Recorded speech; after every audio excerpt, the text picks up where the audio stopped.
இந்த அம்பி படத்தில் எனக்கு வாய்ப்பு கொடுத்த இயக்குனர் எல்வின் அவர்களுக்கு இந்த மேடையில் என்னோடய நன்றியை தெரிவிச்சுக்கிறேன். இந்த படம் வந்து முழுக்க முழுக்க ஒரு காமெடியான படம்.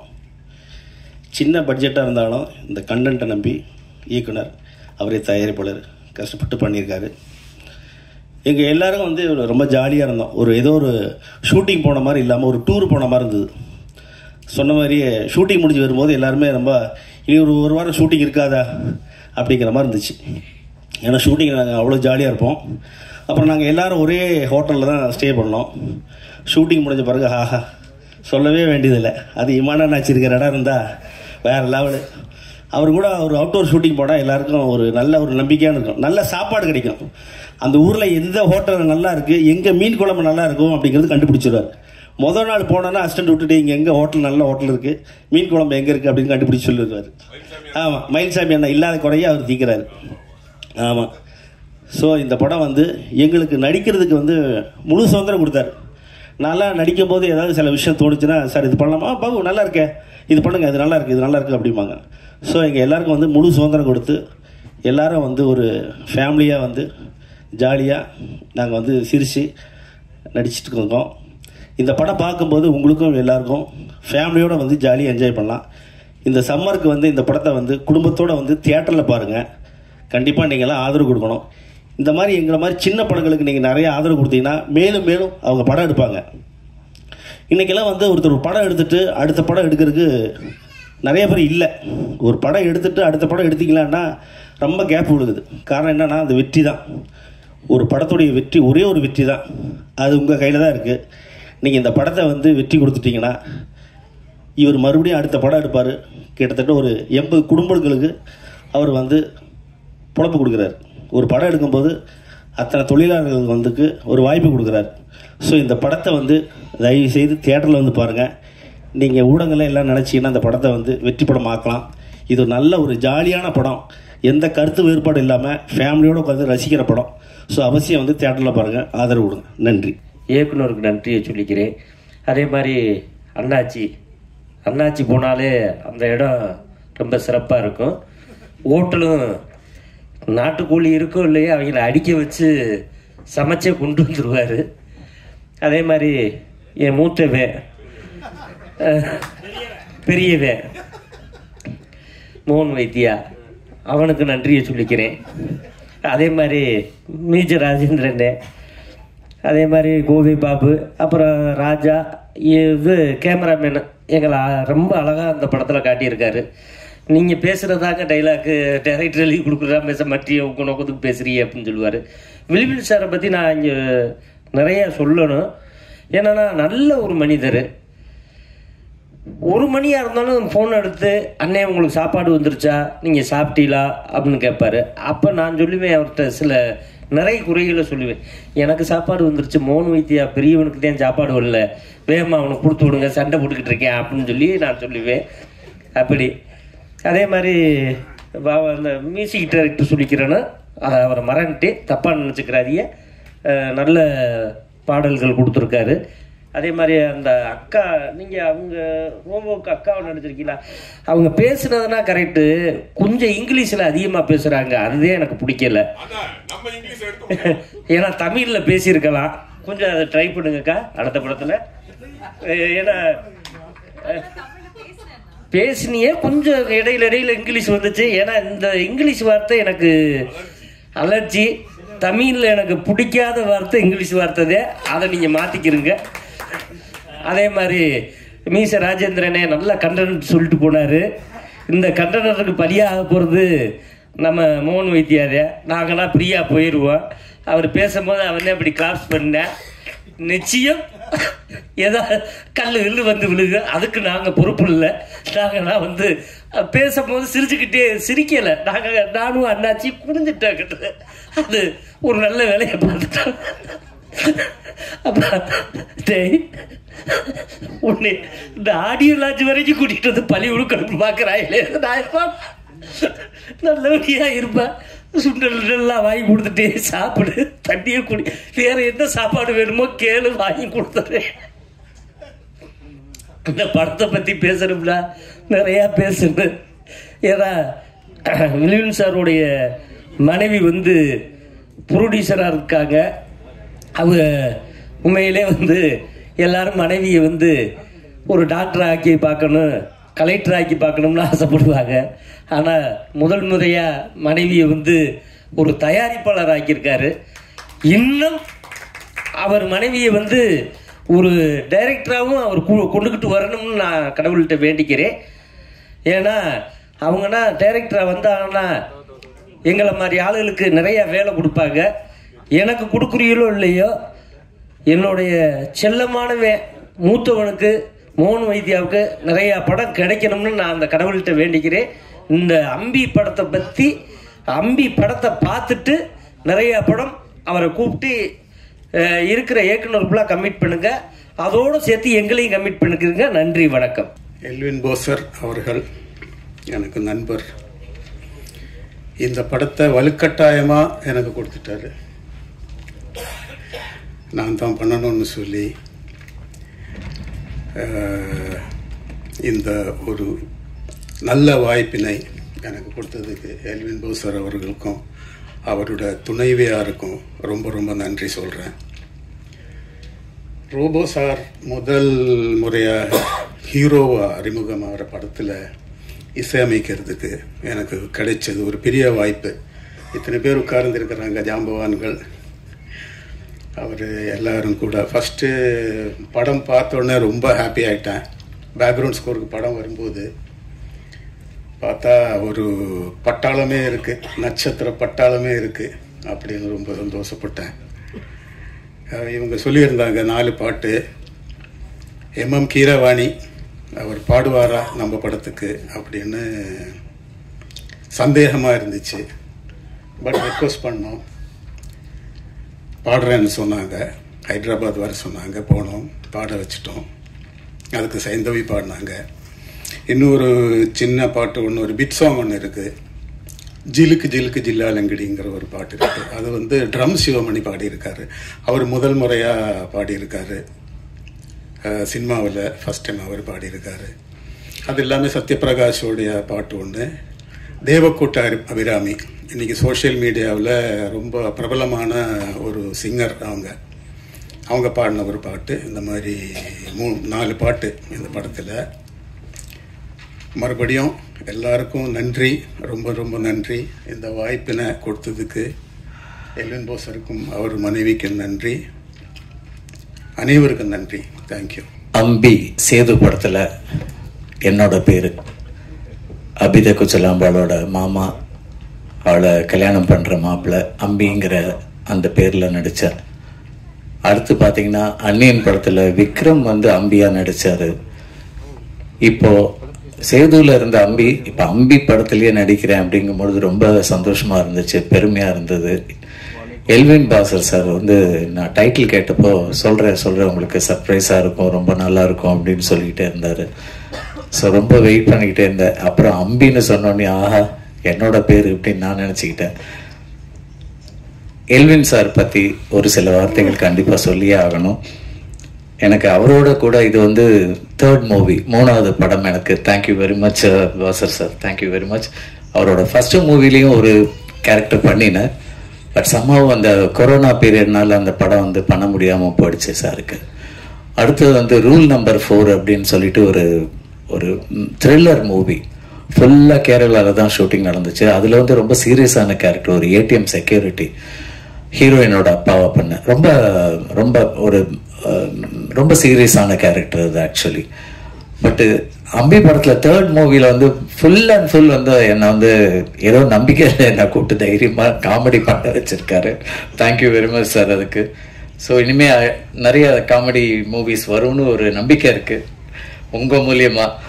ஸோ எனக்கு பாசா சார் வந்து எப்படின்னா ஒரு டைரக்டராக இல்லாமல் நாங்கள் வந்து ரொம்ப ஒரு ஃபேமிலி ஃப்ரெண்ட்ஸ் மாதிரி. அவருக்கு திடீர்னு ஃபோன் பண்ணுவார், மோகன் சார் எங்கே இருக்கீங்க? வீட்டில் இருக்கேன், நான் வரேன், வீட்டுக்கு வரேன் அப்படின்பாரு. உடனே ஏதாவது சமைச்சு வைப்பேன் சார் வருன்னு சொல்லிட்டு. அது மாதிரி அடிக்கடி வந்துட்டு அவங்க டீமோட வந்து நம்ம வீட்டில் இருந்து டிஸ்கஷன்லாம் பண்ணி எனக்கு அது ரொம்ப பெருமையாக இருக்கும். ஒரு டைரக்டர் நம்ம வீட்டில் வந்து உட்காந்து ஸ்டோரி டிஸ்கஷன்லாம் பண்ணி எல்லாம் பண்ணிட்டு இருக்காரு அப்படின்னு சொல்லிட்டு. ஏன்னா நான் வந்து பல வருஷங்களா தனியாவே இருக்கிறதுனால எல்லாருக்கும் தெரியும், பிக் பாஸ்ல எல்லாம் நிறைய சொல்லிருக்கேன், யூடியூப்ல எல்லாம் நிறைய சொல்லியிருக்கேன் என்னோட லைஃப்பை பத்தி. எனக்கு இந்த மாதிரி உங்க டீமா ஒரு 8 பேர் வரும்போது எனக்கு ஒரு சந்தோஷம், நம்ம ஒரு ஃபேமிலியோட நல்ல ஃப்ரெண்ட்ஸ் சர்க்கிளோட இருக்கோம் அப்படின்னு சொல்லிட்டு.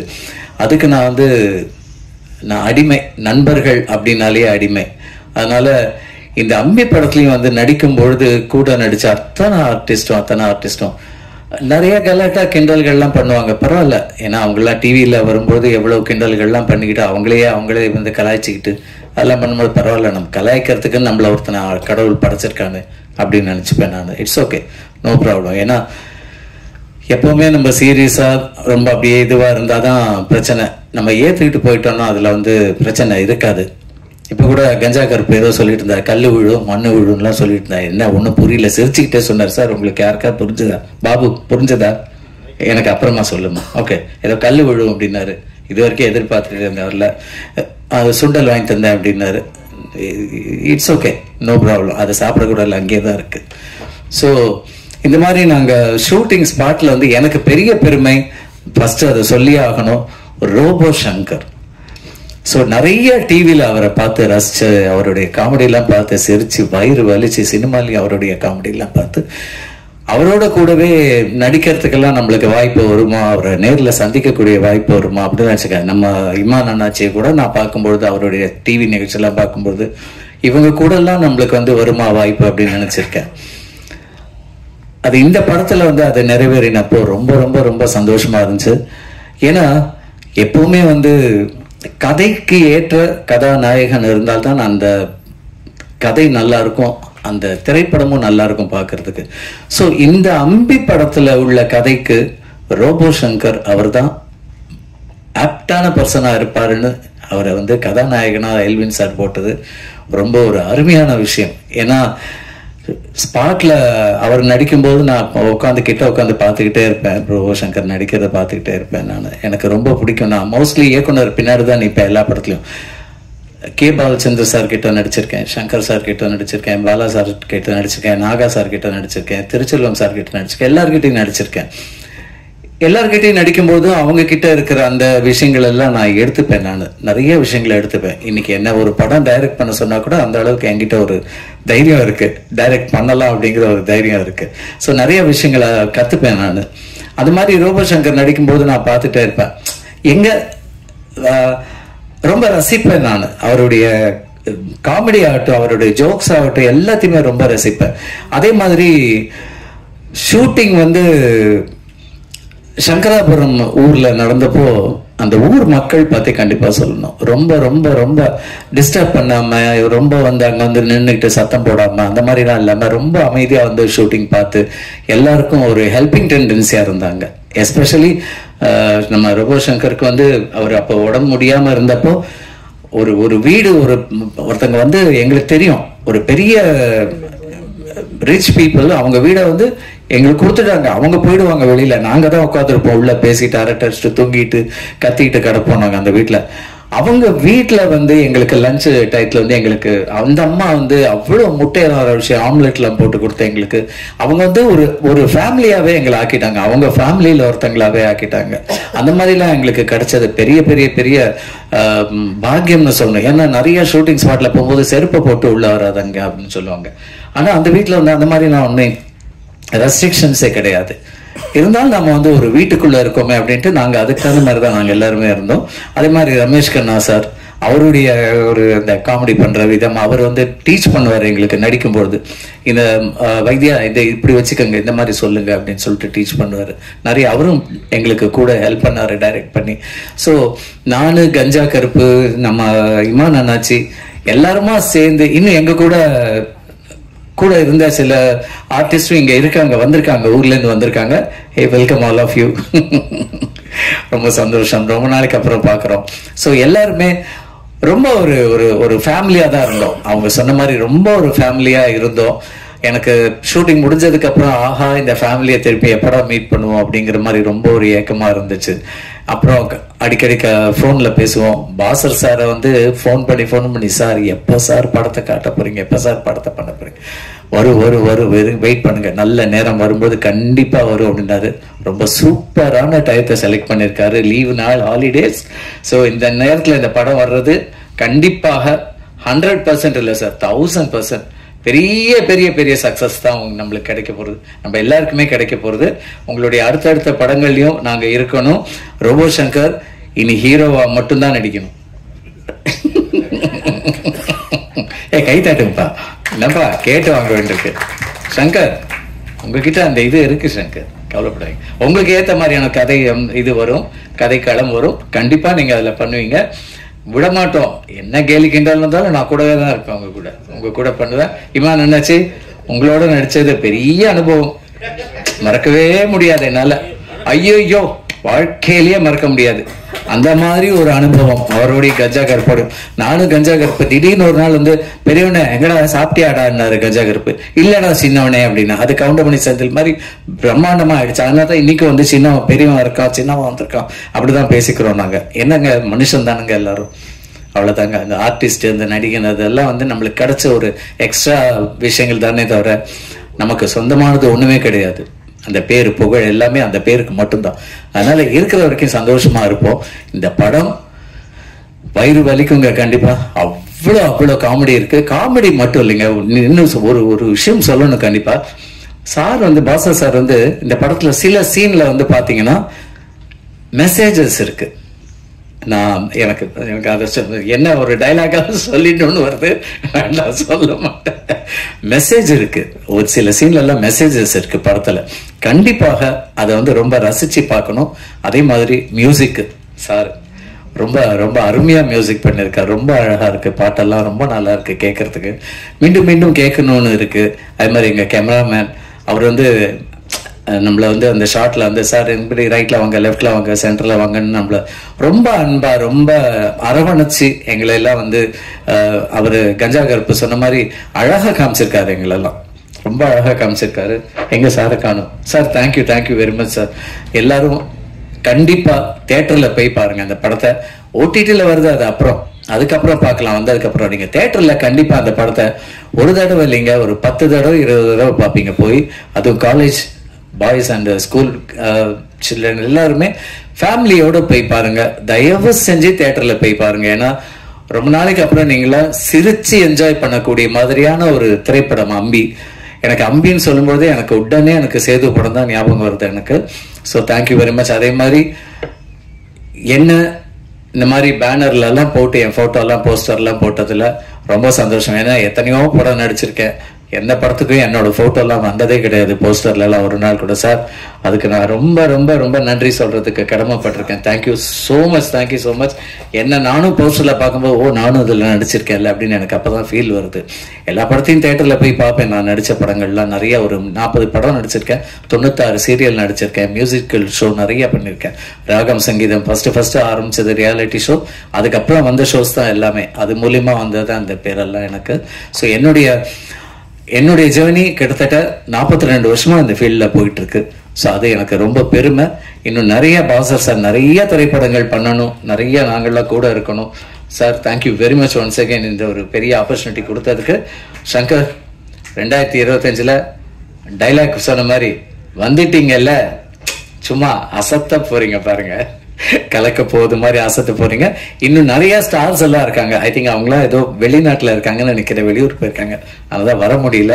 படத்தை பாருங்க கண்டிப்பா. மீண்டும் மீடியா பீப்புள், பிரஸ் பீப்புள் எல்லாருக்கும் என்னுடைய மனமார்ந்த நன்றி. மணி 12 ஆயிடுச்சு அப்படின்னு எல்லாருக்கும் ஒரு கொண்டாட்டம் வரத்தான் செய்யுது. என்ன வருதா இல்லையா? சிலருக்கு திண்டாட்டமா இருக்கு, எப்படா முடிப்பீங்க, சீக்கிரமா அனுப்புறீங்கன்னா வீட்டுக்கு போறேன். அடுத்து ரோபோ சங்கர் வேற வெளியூருக்கு போக வேண்டியிருக்கு, அதனால் அங்கே ஃப்ளைட் வெயிட்டிங். அதனால் ரத்தின சுருக்கமாக ஃப்ளைட்டே வெயிட்டிங் அங்கே நிற்குது, நிறுத்தி வச்சுருக்கோம் நாங்கள். ஆமாம், இந்த கண்டென்ட் கிடச்சிட்டா நம்ம அம்பி திரைப்படம். நான் என்ன பேசணும் அப்படின்னு நினச்ச எல்லாருமே பேசிட்டாங்க. மீண்டும் இந்த படத்தை பற்றி நம்ம ஒரு சில வார்த்தைகள் மட்டும் சொல்லி விடைபெறலான் இருக்கேன். எல்லாரும் சொன்ன மாதிரி இல்லை, அதாவது இப்போ என்கிட்ட எல்வின் சார் என் வீட்டில் கதை சொல்கிறதுக்காக வந்திருந்தாங்க. கதையில் நானே ஒரு படம் பண்ண போகிறேன்.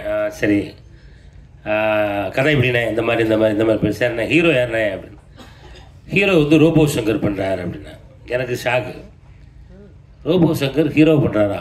என்ன எல்லாருமே ஹீரோவை பண்ணுறாங்கனால இவரும் ஹீரோவுக்கு ஆசை வந்துட்டா, அதனால் அவர் ஹீரோவை பண்ண போகிறார். அவருக்கு ஒரு உடம்புக்கு வர சரியில்லைங்க, எப்படிங்க அவர் ஹீரோவை நடிப்பார் அப்படின்னு நான் கேட்டேன் சார்கிட்ட. இல்லைண்ணே, நான் வந்து முதல்ல ரோபோ சங்கர்கிட்ட தான் அந்த விவரத்தெல்லாம் சொல்லி அண்ணே இது எப்படி உங்களுடைய உடல்நலம் அதுக்கு ஒத்துக்குமா அப்படிலாம் கேட்டேன். இல்லைண்ணே நம்ம கண்டிப்பாக பண்ணிக்கிடுவோம் அப்படின்னு அவருடைய கான்ஃபிடென்ட்டாக அவர் சொன்னதை வச்சு தான் நான் அந்த படத்தை ஆரம்பிக்கிறேன் அப்படின்னு சொல்லி சொன்னாங்க. இருந்தாலும் எனக்கு ஒரு சின்ன டவுட். என்னென்னா பத்திரிகை வாயிலாக கேள்விப்படுற தகவல்கள் அதெல்லாம் நம்ம எல்லாருமே ஒரு ஷாக்கில் தான் இருந்திருப்போம். நிறைய பேர் சொன்னாங்க ரோபோ சங்கரா அவ்வளோதான், ரோபோ சங்கருடைய லைஃபே முடிஞ்சிட்டு அப்படிலாம் சொன்னாங்களே. ஆனால் நான் எல்லார்கிட்ட என்ன சொன்னேன் அப்படின்னா, அவரெல்லாம் அவ்வளோ சீக்கிரம் முடிகிறாள் கிடையாடா, ஃபீனிக்ஸ் பறவை மாதிரி அவர் வந்து அப்படி பழையபடி வருவார் அப்படின்னு கடவுள்கிட்ட இப்பவும் நான் வேண்டிக்கிட்டேன். அதே அந்த கடவுள் என்னைக்கு ஒரு ஆரோக்கியமான ஒரு ரோபோ சங்கரை நம்ம முன்னாடி உட்கார வச்சுக்கார் அப்படின்னா அந்த கடவுளுக்கு நன்றி சொல்லணும். ஷூட்டிங் ஆரம்பித்தது அதே எல்வின் சார் கூட நான் தான் முதல் படம் பண்ணுறோம். எல்லாம் நாங்கள் டீமே ஒரு ஜாலியான டீமாக அங்கே போன பிறகு தான் எனக்கே தெரிஞ்சது, நம்ம டீமில் இவ்வளோ பேர் இருக்காங்களா அப்படின்னு. இதில் புதுசாலாம் நடிக்கிறாங்க. நம்ம செந்தில், அப்புறம் ஒரு முத்து, அவர் பீரான்லாம் அந்த ஊருக்கார், அவங்களாம் அங்கே வந்து எங்கள் டீமோடு இருக்கும்போது எல்லாருமே நாங்கள் ஒரு அழகான ஒரு ஜாலியான ஒரு டீமாக ஷூட்டிங் போயிட்டு இருக்கும்போது நான் இடையில டேரக்டரை கேட்டுக்கிறேன், அண்ணே படம் எப்படி வந்துட்டு இருக்கு, நாங்கள் நடிக்கிறது தான் படம்லாம் அப்படிலாம் கிடையாது, நீங்கள் என்ன யோசிச்சிருக்கீங்களோ அது வருதா, அதை கொஞ்சம் தயவுசெய்து கவனிச்சிருங்க, நாங்கள் ஒரு ஜாலி டீமோடு சேர்ந்து ட்ராவல் பண்ணி போயிட்டுருக்கு, ஆமாம் உங்களுக்கு என்ன வேணுமோ அது கரெக்டாக வருதா அப்படின்னு. அண்ணாச்சி நீங்கள் எவ்வளவு ஜாலியாக இருக்கீங்கன்னு நாங்கள் பார்த்துட்டு தான் இருக்கேன், ஆனாலும் நான் என்ன யோசித்து வச்சுருக்கனோ அது வர்ற வரைக்கும் நானும் உங்களை ஜாலியாகவே நான் அந்த சீன்லாம் எடுத்துருவேன் அப்படின்னு சொல்லி மிக அற்புதமாக அந்த அவருக்கு தேவையான காட்சிகளை படம் ஆக்கியிருக்காரு. படம் அவங்க எல்லாருமே பார்த்தாங்க, நான் இன்னும் பார்க்கல. ரோபானண்டா இப்போ கேட்டேன், தலைவா எப்படி நீங்கள் நடிச்சிருக்கீங்களான்னு சொல்லக்கூடாது, படம் மொத்தத்தில் எப்படி நல்லா வந்திருக்கா அப்படின்னா எல்லாரும் பார்த்து ரசிக்கக்கூடிய ஒரு அற்புதமான படமாக வந்திருக்கு அப்படின்னு ரோபான சொன்னார். அட்வான்ஸ் ரோபானனுக்கு வாழ்த்துக்கள். ஆமாம், ஹீரோ அவதாரம் எடுத்திருக்கக்கூடிய என்னுடைய பாசத்திற்குரிய சகோதரர். ஆமாம், இந்த படத்தில் மட்டும்தான் ஹீரோ இல்லை, நான் தொடர்ந்து ஹீரோவாக தான் நடிப்பேன் அப்படின்னு சொல்லி டக்குன்னு சொல்லிடுறாங்க. ஏன்னா அடுத்து நீங்கள் உங்களுடைய சேவை எங்களுக்கு தேவை. ஏன்னா ரோபோ சங்கர் வந்தார்னா அவருடைய காமெடிக்கு அப்படி அன்னைக்கு காலையில் 6 மணி இருக்கும். அந்த நகைச்சுவையெல்லாம் காலம் கடந்தும் அதை மறக்கவே முடியாது. அப்படிப்பட்ட திறமைக்கு சொந்தக்காரர் அன்பு ரோபோ சங்கர் அவர்கள். இந்த படம் மிகப்பெரிய ஹிட்டு. அப்படி ஹிட்டான பிறகும் அடுத்து கதை கேளுங்க, ஹீரோவாகவும் நடிக்க, காமெடியாகவும் நடித்து எங்களை சிரிக்க வைங்க அப்படின்றது என்னுடைய அன்பான வேண்டுகோள். கண்டிப்பாக அதை செய்வார் நம்புகிறேன். அண்ணனுக்கு முதல் படம் என்ன பண்ணுறேன் எல்வினே, உங்களுக்கு முதல் படம் என்ன பண்ண சொன்னீங்க? சக்தி அவர்கள் படம் பேர் ஏதோ செய்தா என்னை அப்படிங்கிறது அண்ணனுடைய முதல் படம். இப்போ வந்து இது 2வது படம், இது 3வது படம். 2 கூட இருக்கும் பாருங்கள், இது கூட கேட்காம மேடைக்கு வந்திருக்க பாருங்க. ரூல் நம்பர் 4 அந்த 2வது படமா? 3வது படம் அம்பி. பரவாயில்ல. இந்த அம்பி வந்து கண்டிப்பாக அது கதை எப்படிங்கிறது நான் சும்மா கதை சொல்லலாம், எனக்கு சொல்லக்கூடாதுன்னு சொல்லுவாங்க, நான் கதையை நான் சொல்கிறேன். என்ன ஒரே லைனில் சொல்கிறதா இருந்தா, அந்த கதாநாயகன் வந்து ஒரு குழந்தை. அம்பிங்கிறது வந்து அது ஒரு குழந்தைத்தனமான ஒரு மனநிலையில் இருக்கக்கூடிய ஒரு மனிதன்.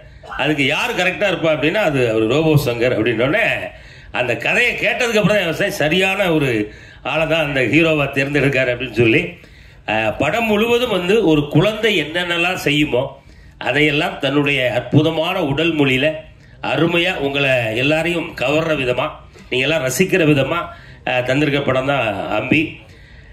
இதில் நம்ம சொல்கிற விஷயங்கள் நிறையா பேசலாம், இதெல்லாம் நம்ம ஆடியோ லாஞ்சில் பேசலாம்னு நினைக்கிறேன். நம்ம ராஜேந்திரன், கோவை பாபு அவர்கள் நம்ம சினிமா கண்டுபிடிக்கப்பட்ட காலத்திலேருந்தே அண்ணன் எல்லாருக்குமே உங்களுக்கு எல்லாருக்கும் தெரியும்னு நினைக்கிறேன். இல்லையா சினிமா கண்டுபிடிச்சது யாருண்ணே சினிமாவை? நீங்கள் சார்லஸ் ரெனால்டு தானே? கூடவே அண்ணன் பேர் எழுதிடுங்க, மோகன் வைத்தியா, சார்லஸ் ரெனால்டு 2 பேரும் சேர்ந்து தான் கண்டுபிடிச்சாங்கன்னு சொல்லுங்கள். ஆமாம், இப்படி கிட்டத்தட்ட ரொம்ப ஜாலியாக நாங்கள் எடுத்த படம். இந்த படம் மிகப்பெரிய ஒரு வெற்றி பெறணும் அப்படின்னு நானும் இறைவனை வேண்டிக்கிறேன். நீங்களும் இறைவனை வேண்டிக்கிடுங்க. பத்திரிகையாளர்களும் நல்லபடியாக எழுதுங்க. நேரமின்மை காரணமாக இன்னும் நிறைய கதைகள்லாம் இருக்குது. அது வந்து நான் அடுத்த மேடையில் உங்களுக்கு கண்டிப்பாக சொல்லுவேன் அப்படின்னு சொல்லி வாய்ப்புக்கு நன்றி கூறி விடைபெறுகிறேன். நன்றி, வணக்கம். பலர் ஆகணுன்றது இருந்தது. அது நான் ஃப்ரம் திருச்சி, நான் எம்எஸ்சி பயோகெமிஸ்ட்ரி முடிச்சுட்டு ஒரு கம்பெனியில் QC-யாக ஒர்க் பண்ணிட்டு இருந்தேன், குவாலிட்டி கண்ட்ரோலராக. எழுத்து தான் என்னுடைய பேஷன், எழுதணுன்றது தான் ஆர்வம். 2002 என் வேலையை ரிசைன் பண்ணிவிட்டு மீடியாவுக்குள்ளே வந்தேன். தொட்டி ஜெயான்னு ஒரு படம், முகவரி துரை அவர்கள் தான் எனக்கு ஃபஸ்ட்டு வாய்ப்பளித்தார், அவருக்கு நன்றி. அடுத்து சுப்பிரமணியம் சிவா அவர்களுக்கும் நன்றி. நான் பணியாற்றிய இயக்குநர்கள் கலைப்புலி எஸ் தானு சார் அவர்களுக்கு நன்றி. அவர் ஆஃபீஸ்லேயே தான் இருப்பேன், அங்கே தான் நான் சினிமாவை கற்றுக்கிட்டேன். ப்ரொடக்ஷன் பண்ணணுங்கிற ஆர்வம் எனக்கு அங்கே தான் வந்தது. அப்புறம் என்னுடைய மனைவி கல்யாணம் ஆனதுலேருந்து எனக்கு என்னுடைய நல்லா எழுதுறேன்னு அந்த ஒரு என்கரேஜ் தான். குடும்பத்தினர் அனைவருக்கும் நான் இந்த நேரத்தில் நான் நன்றி சொல்லணும். இந்த படத்தை பற்றி சொல்லணும்னா, இது நான் ஃபஸ்ட்டு ரோபோவை போய் மீட் பண்ணும்போது நான் ரோபோ மூலியமாக ரோபோவோட ஃப்ரெண்டு ஒரு ஹீரோ, அவருக்கு தான் சொல்லலான்னு நான் ரோபோவை மீட் பண்ணேன். ஆனால் மீட் பண்ணும்போது ரோபோ ரொம்ப ஸ்லிம்மாக பார்க்குறதுக்கு நான் வித்தியாசமாக எனக்கு ரொம்ப பிடிச்சிருந்தது. அன்றைக்கே டிசைட் பண்ணிட்டேன் இது ரோபோவே நடிக்க வச்சிடலான்னு. அடுத்த நாள் போய் ரோபோட்ட சொன்னேன், ரோபோ நீங்களே இந்த படம் ஹீரோவாக பண்ணிருங்கன்னு. முந்தின நாள் ஒரு ஆடியோ லான்ச்சுக்கு அவர் வராரு. அந்த ஆடியோ லான்ச்சில் director RV Udhayakumar sir Robo கிட்ட, ரோபோ எப்போ ஹீரோவாக நடிக்க போறீங்க அப்படின்னு கேட்குறாரு. நெக்ஸ்ட் டே நான் போய் ஜி நீங்களே ஹீரோவாக நடிச்சிருங்கன்னு சொல்கிறேன். அவருக்கு பயங்கர ஷாக்கு. ஜி நேற்று தான் RV உதயகுமார் சார் சொன்னார் எப்போ ஹீரோவாக போறீங்கன்னு, நீங்கள் வந்து இன்னைக்கு சொல்கிறீங்களேன்னு. அப்போ இருந்தே ரெண்டு பேரும் அடுத்து என்ன மாதிரி இந்த படத்தை கொண்டு போகலாம், என்ன மாதிரி ஆர்டிஸ்ட் உள்ளுக்குள்ளே வைக்கலாம் அப்படின்லாம் பேசி இவ்வளவு பேரை ரொம்ப ஈஸியாக இருந்தது. அப்போ ஆர்டிஸ்ட் தான் அவ்வளோ பேர் இருந்தாங்களே அப்படின்னு யோசிச்சா பார்க்கறதுக்கு தான் அப்படி இருந்தது. ஆனால் செட்டில் அப்படி இல்லவே இல்லை. ரொம்ப ரொம்ப கோஆப்ரேட்டிவ், அதை நான் இங்கே சொல்லியே ஆகணும். ஒரு சின்ன எனக்கு ஒரு நான் டென்ஷனே இல்லைன்னு சொல்கிறாங்க. ப்ரொடக்ஷனும் பார்த்து டைரக்ஷனும் பார்க்கறது கண்டிப்பாக டென்ஷன் தான். ஆனால் இவ்வளோ ஆர்டிஸ்ட் இருந்தும் எனக்கு டென்ஷன் ஆகலை. குறிப்பாக நான் ரமேஷ் கண்ணா சாரை இங்கே நான் சொல்லியே ஆகணும். டேக் ஓகே அடுத்த ஷாட்டுக்கு லைட் பண்ணணும் போது அங்கேயே தான் உட்காந்துருப்பாரு, வேற எங்கேயுமே போக மாட்டார். நமோ நாராயணா சாரும் ரொம்ப கோஆப்ரேட்டிவ். இங்கே அவங்க ரெண்டு பேரும் வரல, நான் அவங்கள பற்றி நான் சொல்லி ஆகணும். அதே மாதிரி டெக்னீஷியன்ஸ், கேமராமேன்லேருந்து மியூசிக் டைரக்டர்லேருந்து லிரிக் ரைட்டர், அவர் தான் நான் ராசா இந்த படத்துடைய இணை தயாரிப்பாளர்.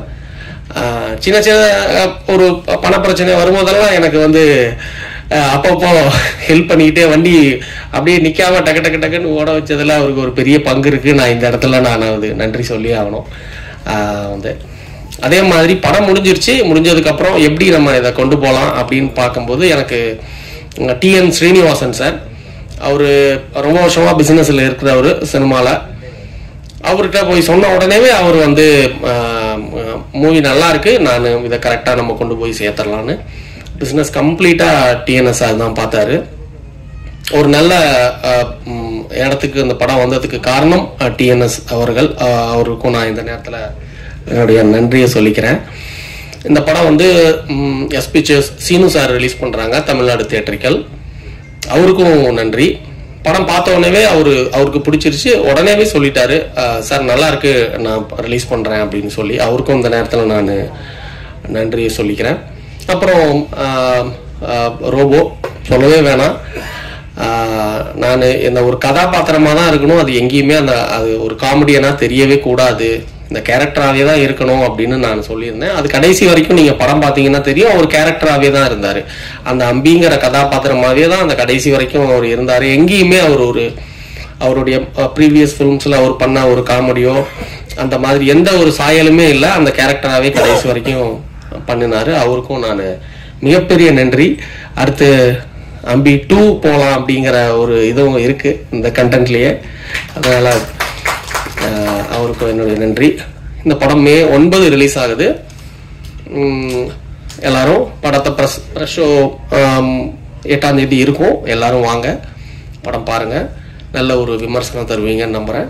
அனைவருக்கும் என்னுடைய நன்றி. இங்கே இருக்க ஏதாவது பேர் விட்டா சொல்லிடுங்க. சங்கராபுரம் மக்கள், கள்ளக்குறிச்சி மக்கள் அவ்வளோ சப்போர்ட் பண்ணாங்க ஷூட்டிங்கில். வீடு அந்த ஒரு வீடு கேட்குறோம், அந்த வீடை வந்து காலையில் கொடுத்துட்டு அவங்க வெளியில் போயிட்டாங்க ஈவினிங் வரைக்கும். நீங்கள் என்ன வேணால் எடுத்துக்கோங்கன்னு சொல்லிட்டு. அதெல்லாம் நம்ம இங்கே சொல்லியே ஆகணும். அவ்வளவு கோஆப்ரேட்டிவாக இருந்தாங்க. அவங்களுக்கு நன்றி. குறிப்பாக வந்து என்னுடைய நண்பர் ரிஷி சார், அவருக்கு நான் இங்கே தேங்க்ஸ் சொல்லி ஆகணும். படம் ரிலீஸ்னு வரும்போது எனக்கு அப்பயும் ஒரு சின்ன ஒரு தேவை, பண தேவை இருந்தது. இம்மிடியேட்டாக அவர் வந்து எனக்கு வந்து அந்த பிரச்சனையை தீர்த்தாரு. அவருக்கும் ராஜா முகமது அயூப் சார் அவர்களுக்கும் நான் மிகப்பெரிய நன்றி சொல்லணும். ஏன்னா எங்கேயுமே ஒரு ஃபினான்ஷியல் கிரைசிஸ் வராமல் பார்த்துக்கிட்டது நண்பர்கள் தான். ஏன்னா அவங்க இல்லைன்னா இந்த படம் வந்திருக்காது, இந்த அளவுக்கு ப்ரமோஷன்ஸ் எல்லாமே வந்திருக்காது. அதனால் எல்லாருக்கும் நான் நன்றியை சொல்லிக்கிறேன். ரிஷி சார் ரொம்ப ரொம்ப தேங்க்ஸ். வந்து அயூப் சாருக்கும் என்னுடைய தேங்க்ஸ் சொல்லுங்கள். வந்து அனைவருக்கும் நன்றி. இந்த படம் வெற்றி விழாவில் நம்ம சந்திக்கலாம். தேங்க்யூ. பார்த்துருக்கோம். காதலிக்க நேரமில்லை, உத்தரவன்றி உள்ளேவா, கலட்டா கல்யாணம், காரோட்டி கண்ணன், அப்படியே வந்து பார்த்தீங்கன்னா இப்போ சுந்தர் சி சார் படம் வரைக்கும் பார்த்தீங்கன்னா நகைச்சுவை, நாகேஷ் சார் நடித்த படங்களாகட்டும், அப்புறம் வந்து பார்த்தீங்கன்னா உள்ளத்தை அள்ளித்தான், இப்போ வந்து நம்ம கார்த்தி சார் படம் எதுனாலும் சரி, நகைச்சுவை அப்படின்னாலே அது எல்லாருடைய வாழ்க்கையிலும் கலந்தது. இந்த படமும் அப்படிதான். நிச்சயமாக வெற்றி பெறும். என்னுடைய பேச்சில் நிறைய இருந்தா எடுத்துக்குங்க, குறை இருந்தா மன்னிச்சுக்குங்க. நன்றி, வணக்கம். ஏன்னா ஒரு 5 நாள் டே நைட் ஷூட்டு, இப்போ கூட சாங் ஷூட் முடிச்சுட்டு அப்படியே வர்றேன். திரும்ப கோயம்புத்தூர் போகிறேன். அதனால் எப்படின்னா ஒரு 3 வருஷமாக ஒரு வண்டி வந்து ஒரு அப்படியே அடப்பட்டு கிடந்து அதை எஃப்சி பண்ணி அதை சர்வீஸ் பண்ணி அதுக்கப்புறம் டேக் ஓவர் ஆனால் எப்படி இருக்குமோ அந்த மாதிரி தான் இந்த நிகழ்வு. ஸோ ஒரு 2 வருஷம் ரொம்ப சிக்காக இருந்து ஜாயின்டிஸில் படுத்திருந்து அதுக்கப்புறம் எனக்கு ஒரு பெரிய ஒரு லைஃப் கொடுத்ததுன்னா என்னுடைய அன்பு இயக்குனர், நான் செல்லம்மா வாத்தியார்னு கூப்பிடுவேன். இதற்கு தானே ஆசைப்பட்டாய் பாலகுமாரா, இந்த மாதிரி நிறைய ரௌத்திரம், நிறைய வெற்றி படங்களை கொடுத்த கோகுல் சார், சிங்கப்பூர் சலூனில் எனக்கு ஒரு பெரிய என்ட்ரி கொடுத்தாரு. அதுக்கு பிறகு நிறைய மேடைகளில் ஒரு நகைச்சுவை நாயகனாக ஓரமாக இருந்த என்ன சென்டர் ஃபிகர் ஆக்கிய இயக்குனருக்கு மனமார்ந்த நன்றி. ஏன்னா அவர் வந்து கதை சொல்லும்போது முதல்ல அவர் என்கிட்ட கதை சொல்லும்போது நாங்கள் 2 பேரும் டிஸ்கஸ் பண்ணிக்கிட்டது எந்த ஹீரோவை போடலாம் அப்படின்னு தான் என்கிட்ட வந்து கேட்டார். ஆர்யா, ஜீவா, யார்கிட்ட போய் கதை சொல்லலாம் ஜி, சொல்லுங்க ஜி அப்படின்னு. ஆனால் அதே கதையை என்கிட்டையும் சொல்லி என்னைய ஹீரோவாக்கு வரணும் எனக்கு தெரியாது. ஆனால் அதுக்கப்புறம் ஒரு பெரிய ஒரு பரிணாமத்தை கொடுத்தது வந்து இயக்குனருக்கு மனமார்ந்த நன்றி. தயாரிப்பாளர் சகோதரி பிரசாந்தினி, அவங்களுடைய மனைவி, அவங்களுக்கு ரொம்ப ரொம்ப நன்றி. அதே மாதிரி என் கூட பயணித்து இந்த படத்துக்கு உறுதுணையாக இருந்த என்னை அவ்வளோ அழகாக பார்த்துக்கிட்ட மேடையில் இருக்கக்கூடிய ஒட்டுமொத்த கலைஞர்களுக்கும் மனமார்ந்த நன்றி. அண்ட் மீடியா பீப்புள், நீங்கள் இல்லைன்னா வந்து எதுவுமே சாத்தியம் கிடையாது. ஏன்னா நிறைய விஷயங்கள் உங்கள் முன்னாடி நான் இங்கே வந்து பெர்ஃபார்ம் பண்ணியிருக்கேன், பேசியிருக்கேன். பட் இன்றைக்கி அதை தாண்டி கிட்டத்தட்ட நானும் சினிமாவுக்கு வந்து 2002, 2001 கிட்டத்தட்ட 25 வருட காலத்துக்கு பிறகு ஒரு மேடை கலைஞனாக இருந்து நகைச்சுவை கலைஞன், mimicry artist, dancer, anchor, performer இப்படிலாம் தாண்டி இந்த படத்தில் வந்து கதையின் நாயகன், அவ்வளோதான், ஹீரோலாம் கிடையாது. கதையின் நான் எப்போயுமே அடிக்கடி சொல்கிறது தான், நம்ம வண்டி எப்போயுமே டெல்லி கணேஷ், ஒரு VK ராமசாமி, ஒரு வெண்ணிலமூர்த்தி, இதை தான் என்னுடைய மைண்ட் தாட்டு. அதுதான், அந்த வண்டி தான் வந்து 85 வரையும் ஓடும். 85 வயசு வரை அது வாட்டுக்கு போய்கிட்டே இருக்கும், பிரச்சனையே கிடையாது. ஹீரோன்னு போயிட்டு இப்போ சொன்ன மாதிரி அடுத்து நான் ஹீரோவாகத்தான் பண்ணுவேன், தலைகீழாகத்தான் குதிப்பேன் அப்படின்னா அது இந்த படத்துக்கு கதையின் நாயகன். அதனால் ரொம்ப ரொம்ப சந்தோஷம். ரெண்டாவது, நான் அப்போ இருந்த கண்டிஷனில் என்னால் ஒரு 10 நிமிஷம் வெயில் நிற்க முடியாது, கேர் ஆயிடுவேன். எனக்கு டயத்துக்கு அந்த மருந்து கொடுக்கணும், நாட்டு மருந்து, கஷாயம். இப்போ வரையும் அந்த மருந்து எடுத்துக்கிட்டு தான் இருக்கேன். எனக்கு கிட்டத்தட்ட ஒரு 3 வருஷம் எடுத்துக்கணும் அப்படின்னு சொன்னாங்க. இப்போ வரையும் பத்திய சாப்பாடு தான். வீட்டில் இருந்து ஷூட்டிங் போனால் கூட, ப்ரோக்ராம் போனால் கூட வீட்டில் இருந்து அந்த பழைய கஞ்சி, வெங்காயம் இதுதான் என்னுடைய சாப்பாடு. ஸோ அதை வந்து கேர் பண்ணிக்கணும் அப்படின்றப்ப ரொம்ப ரொம்ப கஷ்டம். அதை தாண்டி பொதுவாக எல்லாத்துக்கும் வந்து அப்போ எப்படி வந்து இயக்குனருக்கு வந்து மனைவி ரொம்ப சப்போர்ட்டாக இருக்காங்களோ அது மாதிரி என்னை கரம் பிடிச்சதுலேருந்து இந்த நிமிடம் வரை என்னை பத்திரமா வந்து பார்த்துக்கிட்டு, டயத்துக்கு என்ன வேணுமோ கொடுத்து, என்னை அவ்வளோ அழகாக பார்த்துக்கிட்டு, என்னை பெரிய ஒரு டேக் ஓவர் பண்ணி மீண்டும் மறுபடியும் ஒரு எல்லாரும் அண்ணாச்சி சொன்ன மாதிரி ரூபோஷங்கருக்கு முடிஞ்சு இனிமேல் அவ்வளோதான். நான் காதுக்கு இதை கேட்டிருக்கேன், நம்ம சினிமா வட்டாரத்தில் அடுத்து ரூபோ தான் போல் அவ்வளோதான் அப்படின்லாம் பேசியிருக்காங்க. ஆனால் அதை தாண்டி மீண்டும் என்னை களமிறக்கிய என்னுடைய மனைவிக்கு மிகப்பெரிய நன்றி இந்த மேடையில். ஏன்னா தாய்க்கு பின் தாரம்னு சொல்லுவாங்க. எனக்கு வந்து தாரமே ஒரு தாயாக வந்த மாதிரி இப்போ வரையும் பார்த்துக்கிட்டு இருக்கா.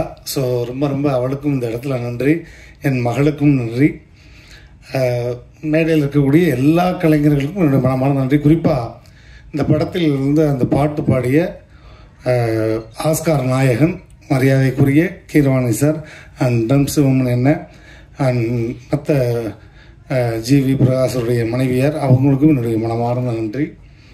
அண்ட் இசையமைப்பாளருக்கு ரொம்ப ரொம்ப நன்றி.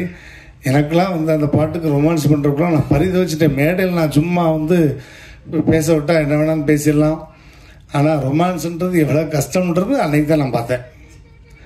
அந்த பிள்ளையை கையை பிடிச்சி இழுத்து தூக்குறக்குள்ளே படாத பாடு விட்டு போனேன். ஆனால் டைரக்டர் 4 தடவை தூக்கி இறக்கிட்டார்.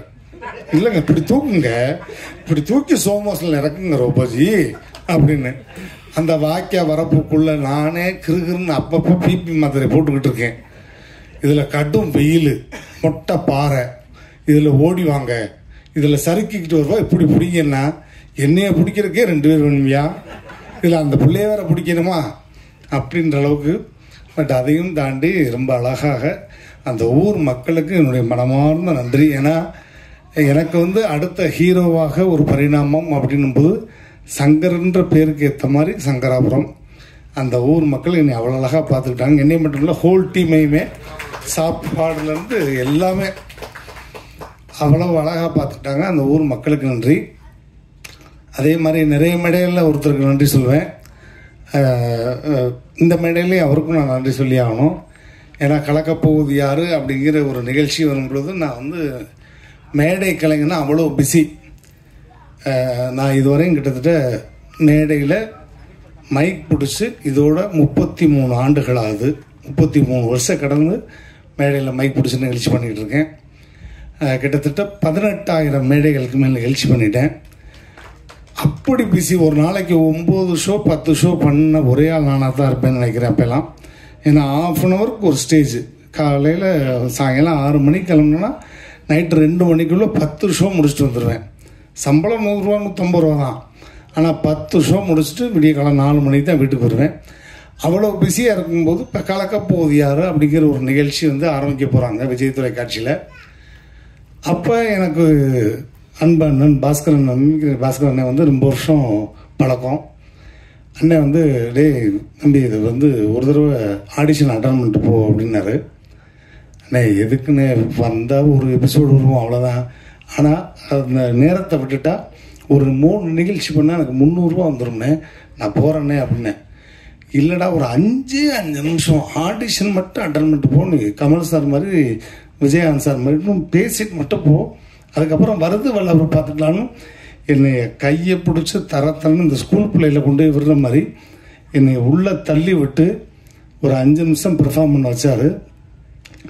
அந்த 5 நிமிடம் பெர்ஃபார்மன்ஸ் தான் அதுக்கப்புறம் இன்றைக்கு இந்த மேடையில் நிற்கிற வரையும் என்னை வந்து உலகம் ஃபுல்லாக காமிச்சிருக்குன்னா அதற்கு காரணம் பாஸ்கரனே. ரொம்ப ரொம்ப நன்றிண்ணே.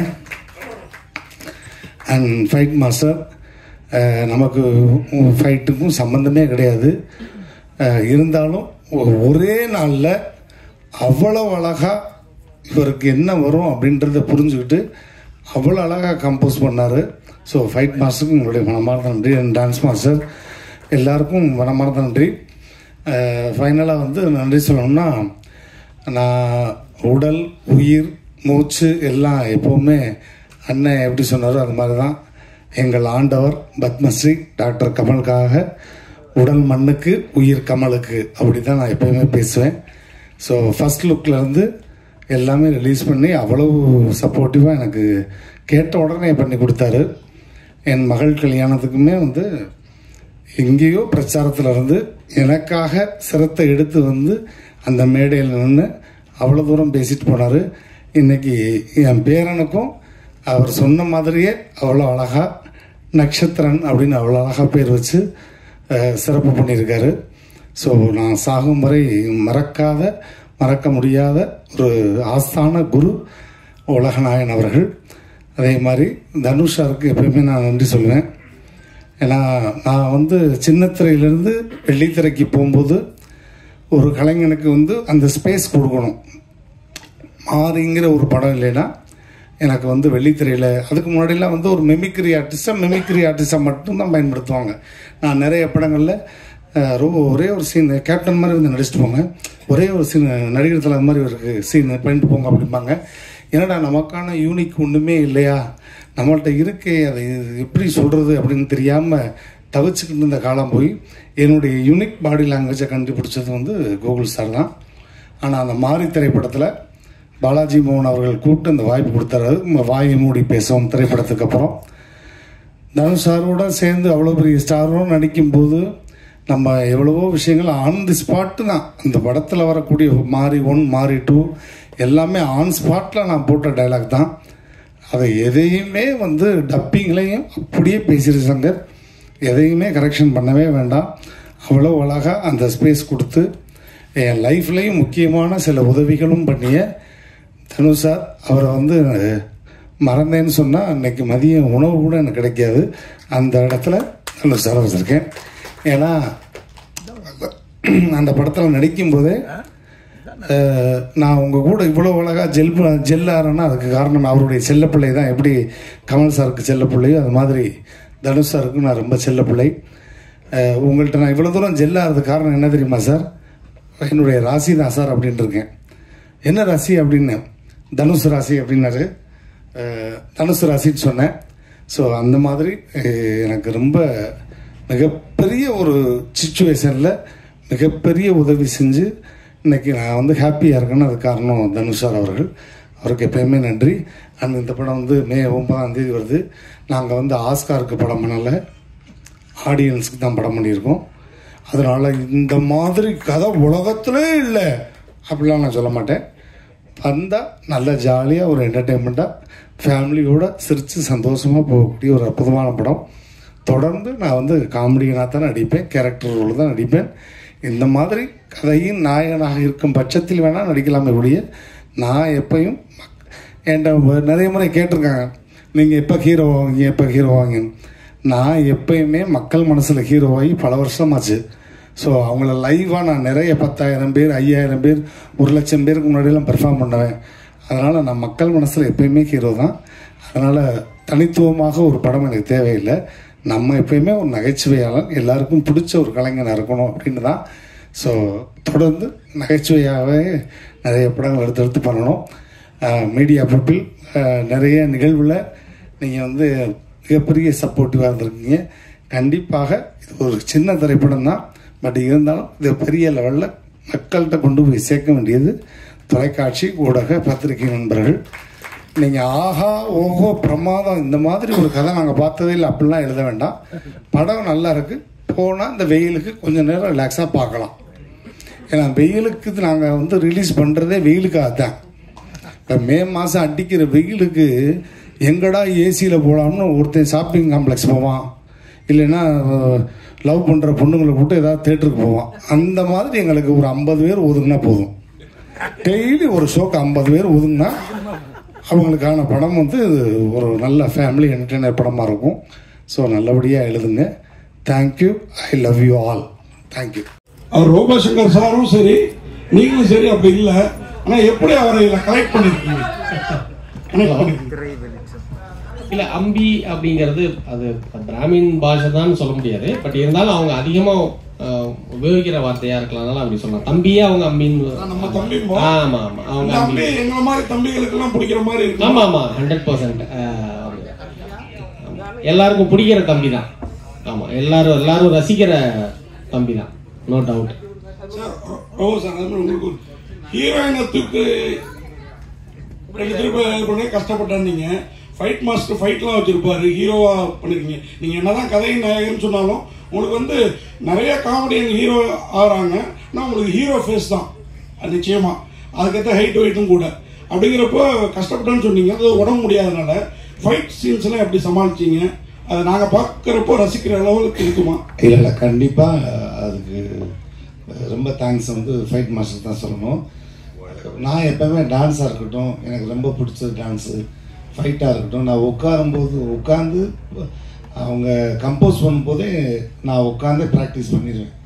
நான் சாங்லையும் சரி எதுனாலும் சரி, இப்போ காமெடினா இந்த இடத்துல இப்படி தான் யூஸ் பண்ண போகிறாங்க, அதுக்கு நம்ம தயாராகிக்கணும் அப்படின்னு நான் மைண்ட் லெவலில் ஃபிக்ஸ் ஆகி உட்காந்துட்டு டான்ஸு ஃபைட்டு எதுவாக இருந்தாலும் நான் அவங்க ரிஹர்சல் பார்க்கும்போது நானும் அப்படி ரிஹர்சல் பார்த்துருவேன்.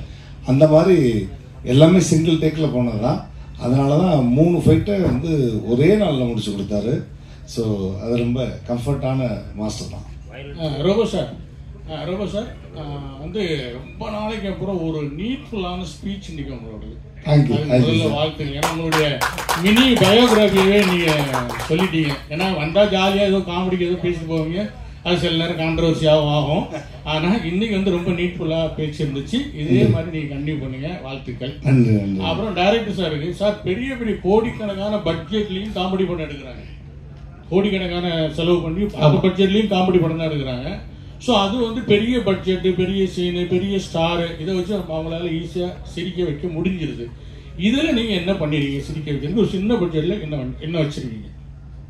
இல்லை, பட்ஜெட் அப்படின்றது வந்து ஒருவேளை ப்ரொடக்ஷன், அது நம்பர் ஆஃப் டேஸ், அதை வேணால் நீங்கள் இது பண்ணலாம். ஆர்டிஸ்ட் அப்படின்னு பார்க்கும்போது இதுவும் பெருசு தான். இது ஆர்டிஸ்ட்னு பார்க்கும்போது எல்லாருமே பெரிய பெரிய ஜாம்பவான்கள் தான் நடிச்சிருக்காங்க. அப்படி பார்க்கும்போது இதுவும் வந்து ஒரு ஸ்க்ரீனில் நீங்கள் பார்க்கும்போது ஒரு பெரிய படமாக தான் இருக்கும். எல்லாருடைய பெர்ஃபார்மன்ஸும் இந்த கதைக்குள்ளேயே இருந்துச்சு. இந்த கதையை தாண்டி யாரும் போகலை. எல்லாமே இந்த கதைக்கு என்ன வேணுமோ அதுதான் பண்ணாங்க. ஸ்பாட்டில் எல்லாமே இம்ப்ரூவைஸ் பண்ணி பேப்பரில் இருக்கிறத விடவே அவங்க ஸ்பாட்டில் ரமேஷ் கண்ணா சார்லேருந்து, இமான் அண்ணாச்சி அண்ணன்லேருந்து, காஞ்சா கருப்பு அண்ணன்லேருந்து, ரோபோலேருந்து, நமோ நாராயணா சார்லேருந்து அவ்வளோ ஒரு டெடிகேஷனோட இம்ப்ரூவைஸ் பண்ணி இதை எப்படி பண்ணிக்கலாம், நீங்கள் எப்படி பேசுகிறீங்களா, சரி நான் அதுக்கு தகுந்த மாதிரி இப்படி ஒன்று பேசுகிறேன் அப்படின்னு ரொம்ப ஜாலியாகவே இருந்தது. ரொம்ப ஈஸி தான். பெரிய பட்ஜெட் படங்களுக்கு ஒருவேளை அவங்க நிறைய செலவு அப்படி அந்த வேணாம் அதை பெரிய பட்ஜெட்னு சொல்லலாம். பட் இதுவும் அந்த மாதிரி தான். ஆர்டிஸ்ட் நிறைய பேர் இருக்கிறதுனால இது சின்ன பெரிய பட்ஜெட்னே சொல்லலாம். ஸ்க்ரீனில் பார்க்கும்போது அவ்வளோ பேக்டாக இருக்கும். வந்து காமெடிக்கு இது 100% சின்ன பட்ஜெட் பெரிய பட்ஜெட்லாம் இல்லை. ஆமாம். அடுத்து தொகுப்பாளி நீங்கள் தான் கேள்வி. எல்லாத்துக்கும் வந்து ரிப்போர்ட்டர்ஸுக்கு எல்லாம் வந்து இது மாதிரி அவருக்கு உடம்பு சரியில்லாம போச்சு, 2 வருஷம் ஜாண்டிஸ்ல இருந்தேன், பத்திய சாப்பாடு எல்லாம் சாப்பிட்டேன்னு சொன்னாங்க. அதனால நான் அவங்க பேசினதுக்கு அப்புறம் ஒரு இது சொல்லணும் இல்லையா, அதுக்காக இப்படி சாப்பிட்டு உடம்பு பாத்துக்கணும் அப்படின்றது நம்ம பாத்துக்கணும். நம்மள ஹெல்த் இஸ் வெல்த். அதுக்கும் நான் அணிஞ்சிருக்க உடைக்கும் என்ன உடை தப்பா சொல்லல. நீங்க அணிஞ்சிருக்கிற உடை வெயிலுக்கு ஏற்ற உடையா சரியான உடையா கேட்டேன். ஆமா சொல்லலாம், இல்ல இல்லன்னு சொல்லலாம். இல்ல இந்த கேள்விக்கு எனக்கு பதில் சொல்ல தெரியல, சாரி. சோ சார் நீங்க எல்லாரும் பயங்கரமா என்ன வந்து சாரி சார் சரி எல்லாரும் அதிகமா என்ன பாராட்டினீங்க, நடிக்கணும் அப்படி எல்லாம் சொன்னீங்க. ஸோ நான் இப்போ சின்ன சின்ன கேரக்டர்ஸ் பண்ணிட்டு இருக்கேன் படங்கள்ல, ஃபிலிம் ஃபெஸ்டிவல் படங்கள்ல கதையின் நாயகியாவும் நடிச்சிட்டு இருக்கேன். ஸோ இன்னைக்கு நீங்க சொல்ற வார்த்தைகள்லாம் எனக்கு ரொம்ப சந்தோஷமாவும், இன்னும் நிறைய எஃபோர்ட் போடணும், இன்னும் நிறைய ஹார்ட் ஒர்க் பண்ணணும் அப்படின்ற ஒரு பூஸ்டாவும் இருக்கு. Thank you so much for that.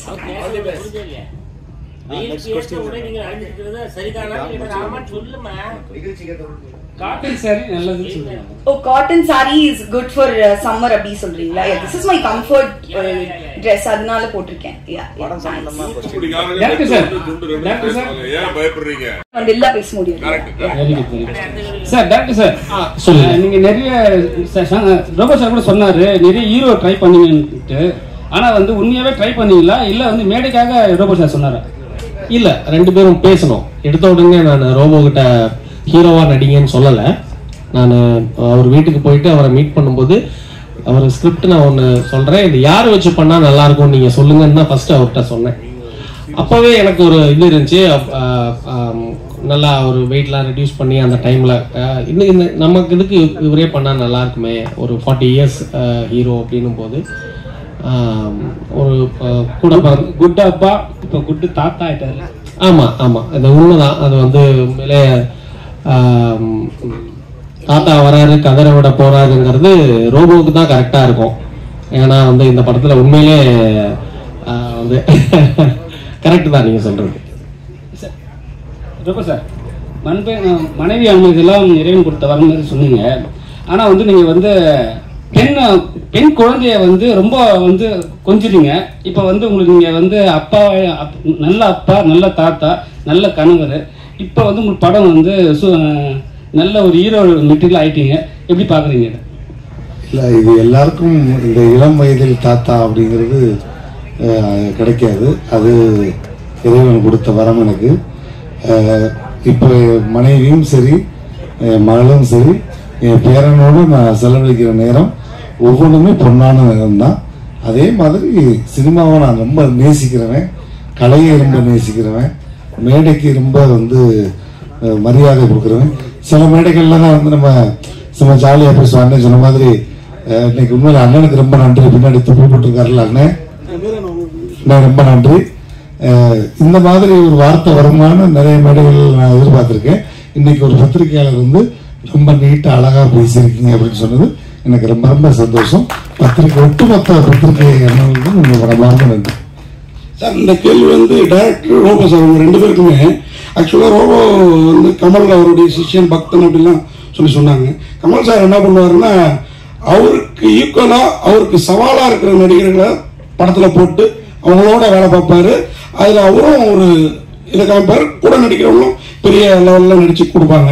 இந்த படத்துலயும் பாத்தீங்கன்னா இமான் நச்சி, மீசை ராஜேந்திரன், ரமேஷ் வைத்தியசார், கஞ்சா கருப்பு எல்லாருமே, மோகன் வைத்தியசார், கஞ்சா கருப்பு எல்லாருமே ஒரு பிரமாதமான நடிகர்கள். இந்த நட்சத்திர தேர்வுல ஏன்னா நீங்க வந்து ஹீரோவே யாரை போடலான்னு அவர்கிட்ட கேட்டதா சொன்னாரு. இப்ப பேசுறப்போ ரோபோ சாரோட பங்கு இருந்ததா, ஏன்னா அந்த மாதிரி சவாலா நடிக்கணுங்கிறதுக்காக, இல்ல நீங்க மட்டுமா நட்சத்திர தேர்வு? ஏன்னா இந்த அக்கா கேரக்டர் கூட அவங்க பார்த்துருக்குறோம், ஆனா ரொம்ப ஃபெமிலியரா தெரியாதுன்னு வச்சுக்கோங்க. சீரியல் அந்த மாதிரி பார்த்த மாதிரி ஞாபகம் இருக்குது. ஆனா இதுல வந்து அவங்கள எல்லாம் போட்டுருக்கப்ப தான் அவங்க இங்க உட்காந்துருக்கப்ப பல அபிநயங்கள் பிடிக்கிறாங்க. ஸோ அதுல ஏதாவது அவருடைய பங்கு இருக்குதா அப்படிங்கிறது கேள்வி. இல்ல, நாங்க 2 பேரும் டிஸ்கஸ் பண்ணி தான் காஸ்டிங் எல்லாம் பண்ணணும். இருந்தாலும் ரொம்ப ஒரு இது பண்ணல. நான் இது இப்போ ஒரு வச்சுக்கலாம், ரமேஷ் கண்ணா சார் இந்த கேரக்டர் பண்ணட்டும், இது இமான் அண்ணாச்சி பண்ணட்டும், அது அப்படின்னு சொல்லும்போது எல்லாமே ரைட், ஓகே சார், அப்படியே இருக்கட்டும் அப்படின்னு. அதே மாதிரி செட்லேயும் அந்த இதெல்லாம் இல்லை, ரொம்ப ஈஸியாக தான் இருந்தது. யாரையும் ஓவர்டேக் பண்ணணும்னு நினைக்கல, யாரையும் இது பண்ணலை. அதெல்லாம் வந்து எந்த ஒரு ஈகோவோ அதெல்லாம் இல்லை. எல்லாரும் அவங்களுடைய கேரக்டர், அவங்களுடைய கதாபாத்திரமாகவே தான் இருந்தாங்க. அதுல எனக்கு எந்த ஒரு இதுவும் இல்லை. கோவை பாபுலாம் அவ்வளவு நல்ல நடிகர், ஆனா வந்து சீரியலுக்கு போயிட்டாரு. இல்ல, அது மிக அது வந்து அது அவருடைய சிச்சுவேஷன் நினைக்கிறேன். உண்மையிலே நீங்க பாருங்க, கோவை பாபுக்கு இந்த படத்துல நான் வந்து கோவை பாபுக்கு ஒரு த்ரூ அவுட்டா ஒரு கேரக்டர் ஒன்று பண்ணியிருக்காரு. அவரும் மிட்டு சாமின்னு அப்படின்னு ஒரு ஆர்டிஸ்டும் பண்ணியிருக்காங்க. நீங்க பாருங்க, ரொம்ப ரசிப்பீங்க. அது அந்த ட்ராக்கே ரொம்ப நல்லா இருக்கும். அண்ணாச்சி, நேற்று வந்து சிம்பு சார் ஒரு வார்த்தை சொன்னாரு, தமிழ் சினிமாவில் காமெடி நடிகர்கள் குறைவாயிட்டாங்க, அதனால வந்து திருப்பி வந்து காமெடி நடிகர்லாம் புதுசாக வரணும்னு சொல்லியிருக்காங்க. அதை நீங்க எப்படி பாக்குறீங்க? இன்னும் அவர் கூட நடிக்கலைங்கிறத அப்படி சொல்லியிருப்பாரோ? அவர் கூட இல்லை. இப்ப என்னன்னா சந்தானம் வந்து ஹீரோ ஆயிட்டாரு. ஆமா, திரும்பவும் காமெடி தான் மறுபடியும் வராது. அது மாதிரி காமெடியர்கள் குறைவாக இருக்கிறார்கள் அப்படிங்கிறத நம்ம ஏற்றுக்கிட முடியாது. நிறைய பரவி கிடக்குறாங்க. அவர்களுக்கான அந்த வாய்ப்புகளும் நேரங்களும் வரல அப்படிங்கிறது தான். அதானே, காமெடியர்கள்லாம் வந்து ஹீரோவுக்கு மாறிட்டாங்க, அதுக்கப்புறம் காமெடியா வரமாட்டாங்க, கண்டிப்பா வரணும்னு சொல்றாரு. அதாவது ஒருவேளை சந்தானம் சார மனசுல வச்சு கூட சொல்லியிருக்கலாம். ஏன்னா காமெடி குறைஞ்சு போச்சு அப்படின்ற மாதிரி. அது யார மனசுல வச்சு சொன்னாரு அவருக்கே வெளிச்சம் என்ன ஆனால் காமெடிகள் பாருங்க, மேடையில் ஃபுல்லாகவே இருக்கிற எல்லாருமே காமெடிகள் வைப்போம். அதனால் வாய்ப்புகள் கொடுங்க. இப்போ அண்ணன் சொன்னார்ல, கோவை பாபுலாம் அருமையான திறமையான ஆள். ஆனால் அதுக்கான அந்த நேரம், காலம், வாய்ப்புகள், அந்த சினிமான்றது அதிர்ஷ்டத்துக்கு தான் வரும்.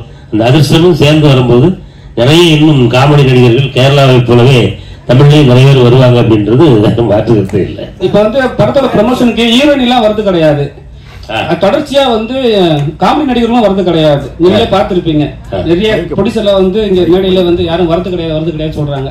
அதெல்லாம் எப்படி பாக்குறீங்க காமெடி நடிகரா? படத்தோட விளம்பரத்துக்காக நினைக்கிறேன். அதுதான் படத்தோட விளம்பரத்துக்காக நினைக்கிறேன். இப்ப நான் தான் இப்ப நம்ம அண்ணன் பாம்பு கூட சொல்லி அனுப்பினேன், ராஜன் நான் போகும்போது கூட ஏதாவது ஒன்று போட்டு விடுவேன், படத்தை பத்தி சம்மந்தம் இல்லாம ஏதாவது ஒன்று பேசுங்க அப்படின்னு சொல்லிவிட்டேன். ஆனா அண்ணன் போட்டுங்க அப்படின்னு ஒன்று பண்ணிச்சு, அது எப்படி வெடிக்க போறது தெரியல. அதனால அதுவும் சும்மா விளம்பரத்துக்காக. மற்றபடி இப்ப எங்களுக்கு பிடித்த இயக்குனர் வந்து ஒரு எல்வின் எங்களுக்குலாம் ரொம்ப பிடித்த நடிகர். ப்ரமோஷனுக்கு வரணும் 7 லட்சம் ரூபாய் கேட்கறாங்களா? நான் கம்மியா தான் கேட்டேன், நான் 7 கேட்கல, நான் 4 தான் கேட்டேன். எல்லா மேடைக்கும் வந்துட்டு தானே இருக்கேன் சார், நீங்க பார்த்துட்டு தானே இருக்கீங்க. இப்போ வந்து படம் 9ஆம் தேதி 11 படம் ரிலீஸ் ஆகுது. இது எப்படி இந்த சவாலை நீங்க எதிர்கொள்ள போறீங்க? ஒரு நல்ல படம் 11 படத்துக்கு நடுப்புற வரும்போது எப்படி அது சமாளிக்கிறீங்க? தியேட்டர் கிடைச்சிருக்கா? இல்லை, அது நீங்கள் சொல்கிறது சவால் தான். அதுக்கு மாற்றுக்கிறதே இல்லை. அது ஒன்றும் தவிர்க்கவே முடியாது. ஏன்னா எல்லாரும் சம்மர் தான் கான்சென்ட்ரேட் பண்ணுறாங்க. இப்போ லீவு நாளும் போது எல்லாரும் அந்த டைம் வரதான் செய்வாங்க. அது நம்ம ஒன்றும் பண்ணவே முடியாது. நிச்சயமாக நம்ம கண்டென்ட் நல்லா இருக்குது, மக்களை ரசிக்க வைக்கிறோம், சிரிக்க வைக்கிறோன்ற பட்சத்தில் கண்டிப்பாக தியேட்டர் இன்க்ரீஸ் ஆகும். ஒரு வாரமாச்சு நீங்கள் ஃபுல் பண்ணி தான் பண்ணணும் வாங்க ப்ரொடியூசர்ஸ், அதுமாரி ஏதாச்சும்? இல்லை அந்த மாதிரிலாம் இல்லை, அந்த மாதிரிலாம் எதுவுமே இல்லை. ஓகே, சொல்லுங்க. சார், ஆல்ரெடி வந்து ஒரு பேட்டியில வந்து விஜய் அவர்களை பத்தி பேசியிருந்தீங்க. இப்ப என்னன்னா படத்துல ஒரு விஷயம் ஒண்ணு பேசணுன்றதுக்காக அவர் வந்து ஜனநாயகன் நடிக்கிறாரு, நான் வந்து மக்கள் நாயகன் அப்படின்னு நடிக்கிறேன் அப்படின்னு சொல்றீங்க.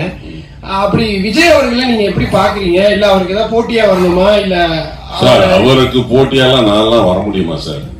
அவரை பத்தி பேசினாதான் கிடையாது சார். அதெல்லாம் ஆல்ரெடி அவரை பத்தி பேசியே நிறைய பேர் பெரிய ஆள் ஆயிட்டு இருக்காங்க. அப்படிலாம் கிடையாது. அந்த மாதிரி நான் ஆல்ரெடி பெரிய ஆள் தான் சார். 6 அடி 3 சென்டிமீட்டர் இருக்கேன் சார். 106 கிலோ இருக்கேன் சார். ஆல்ரெடி அவரோட வெயிட், அவரோட ஹைட் சார். அதாவது அவர் மிகச்சிறந்த நடிகர், மாற்றுக்கருத்தே கிடையாது. ஏன்னா 92ல இருந்து இன்னைய வரைக்கும் வந்து தமிழ் சினிமாவில் ஒரு முக்கியமான ஒரு உச்ச நட்சத்திரம். அப்படிலாம் கிடையாது. எனக்கு உள்ள வருத்தம், எங்களுக்குள்ள வருத்தம் என்னன்னா, அவரை வந்து அடையாளப்படுத்தியது எங்களுடைய புரட்சி கலைஞர் கேப்டன் செந்தூரபாண்டி படத்துல. அதாவது 100வது படம் கேப்டன் பிரபாகரன், அவருடைய 101 102வது படமும் செந்தூரபாண்டி. செந்தூரபாண்டியில வாய்ப்பு கொடுத்ததுக்கு அப்புறம் தான் பட்டி தொட்டி எல்லாம் விஜய் சார் வந்து தெரிஞ்சார். எங்களுக்குள்ள ஒரு ஏக்கம், அது ஒவ்வொருடைய கேப்டனுடைய ரசிகர்களுக்கும் தொண்டருக்கும் உள்ள ஏக்கம் என்னன்னா, தலைவர் அவர்கள் உடல்நிலை சரியில்லாத போது வந்து பார்க்கலே அப்படிங்கிற வருத்தம் தான் எங்களுக்கு அவர் வந்து போட்டியே கிடையாது. கேப்டன் அவர்களே வந்து உடல்நிலை சரியில்லாத போது அவர் வந்து பார்த்திருக்கணும். ஏன்னா அந்த படத்துல பாத்தீங்கன்னா செந்தூரபாண்டியில கேப்டன் அவர்கள் சும்மா இருப்பாரு, விஜய் சார் வந்து ஆக்ஷன் பண்ணுவார், ஃபைட் பண்ணுவார். அந்த ஒரு பெருந்தன்மை எந்த ஹீரோவுக்குமே வராது. 100 படத்துக்கு மேல அவர் நடிச்சு 100வது படம் சூப்பர் ஹிட் கேப்டன் பிரபாகரன். அடுத்த படத்துல வந்து சும்மா உட்காந்துட்டு ஃபைட் பண்ண வைக்கிறாருன்னா அது எவ்வளவு பெரிய விஷயம். எங்களுக்கு வந்து விஜய் சார் அது ஒரு சின்ன வருத்தம் தான். இப்ப எங்க அந்நியார் கூட வந்து எங்க விஜய் சாரை பத்திலாம் எதுவும் பேசாதீங்கன்னு எனக்கு வந்து கூப்பிட்டு நேரடியாவே அட்வைஸ் பண்ணாங்க. எங்களுக்கு இருந்தாலும் மனசு கேட்கல, கேப்டன் அவர்களை வந்து பார்க்கலையே அப்படிங்கிற ஒரு ஏக்கம் தான் தவிர மற்றபடி விஜய் சாரை வந்து அவங்க அண்டர் எஸ்டிமேட்டே பண்ண முடியாது. ஏன்னு கேட்டீங்கன்னா இன்னைக்கு ஒரு ரசிகர் கூட்டத்தையே வச்சுக்கிட்டு இருக்கிறாரு. நேற்று கூட நீங்க கண் கூட பாத்திருப்பீங்களா, ஏர்போர்ட்ல துப்பாக்கி எடுத்துலாம் மிரட்டுறாங்கல்ல. நீங்க இத நான் உண்மையை சொன்னா உங்களுக்கு கோவம் வந்துடும். எந்த தலைவராவது போகும்போது இந்த மாதிரி துப்பாக்கி எடுத்து காட்டியிருக்காங்களா? இல்ல கேப்டன் வந்து எத்தனையோ இடத்துக்கு போயிருக்கிறாரு, அவரெல்லாம் அப்படியே வந்து கத்திய துப்பாக்கி எல்லாம் எடுத்து காட்டிட்டு இருந்தாங்க கூட போனவங்க. இல்ல வேற தலைவர்கள் அம்மையார் ஜெயலலிதா போகும்போதோ, டாக்டர் கலைஞர் அவர்கள் போகும்போதோ, இல்ல வேற தலைவர்கள் போகும்போதோ இந்த மாதிரி காட்டினாங்களா? நம்ம இப்பதானே நேரடியா பாக்குறோம். அதுதான் எங்களுக்கு வருத்தமா இருக்கு. அந்த கலாச்சாரம் எங்களுக்கு வந்து கஷ்டமா இருக்கு. நாங்க வந்து எப்போதுமே கேப்டன் வழியில வந்தவங்க, வெட்டு ஒண்ணு துண்டு ரெண்டு, உண்மையா பேசுவோம், ஸ்ட்ராங்கா பேசுவோம். கேப்டன் ஏன் பயப்படுறீங்க, உண்மையை பேசுங்க அப்படின்னு தான் சொல்லுவாரு. நாங்க அதைத்தான் வந்து நாங்க வந்து சொல்றோமே தவிர எங்களுக்கும் அவருக்கும் போட்டியே கிடையாது. அவர் மிகப்பெரிய ஒரு நடிகருங்க. இந்த இடத்துக்கு அவர் வந்திருக்காருன்னா அதெல்லாம் சாதாரண விஷயம் கிடையாது. அவருடைய உழைப்பு எத்தனை ஃபேன்ஸ் நீங்க வந்து தமிழ்நாடு, ஆந்திரா, கர்நாடகா, கேரளா 4 ஸ்டேட்ல எவ்வளவு ஃபேன்ஸ் அவர் வச்சிட்டு இருக்கிறார். நான் போய் அவருக்கு போட்டியா சொன்னோம்னா அதெல்லாம் வந்து ரொம்ப அபத்தமான விஷயம். ஏன்னா நானும் அவர் கூட ஒரு 7 படம் நடிச்சிருக்கிறேன். ஸோ வந்து அவரை வந்து நம்ம வந்து போட்டிலாம் நாங்கள் ஏற்றுக்க முடியாது. அது வந்து கேள்வியே வந்து ரொம்ப இதா இருக்கு. பட் எங்களுக்கு வருத்தமா தான் கேப்டனை வந்து அவர் சந்திக்க வரலையே அப்படிங்கிற ஒரு வருத்தமா தான், வேற எதுவுமே கிடையாது. சார் ரோபோ சார், பொதுவா விக்ரம் சாரோட கேரக்டர் நேம் தான் டைட்டில் அம்பின்னு வச்சிருக்கீங்க. ஸோ எஸ்கே சார் வந்து ரெமோன் வச்சு அது பயங்கர பிளாக் பஸ்டர் ஆயிடுச்சு. ஸோ இந்த அம்பிக்கு எந்த அளவுக்கு நீங்க எஃபர்ட் போட்டிருக்கீங்க, எந்த அளவுக்கு பயங்கரமா வந்திருக்கு? இல்ல, அம்பின்ற ஒரு பேரு வந்து ஒரு சாதுவான கேரக்டர் தான். அது எதை பார்த்தாலும் பயப்படும், ரொம்ப சாதுவான கேரக்டர். ஸோ அந்த மாதிரி ஒரு சாதுவான கேரக்டர் பண்ணக்கூடிய விஷயங்கள் ஆப்போசிட்ல எவ்வளவு பிளஸ்ஸா மாறி அந்த ஹீரோக்கு அடாப்ட் ஆகுது அப்படிங்கிறது தான் கதை. ஸோ என்னால் முடிஞ்ச அளவுக்கு பண்ணியிருக்கேன். அதுக்கப்புறம் இயக்குனரும் மக்களும் சொல்லணும்.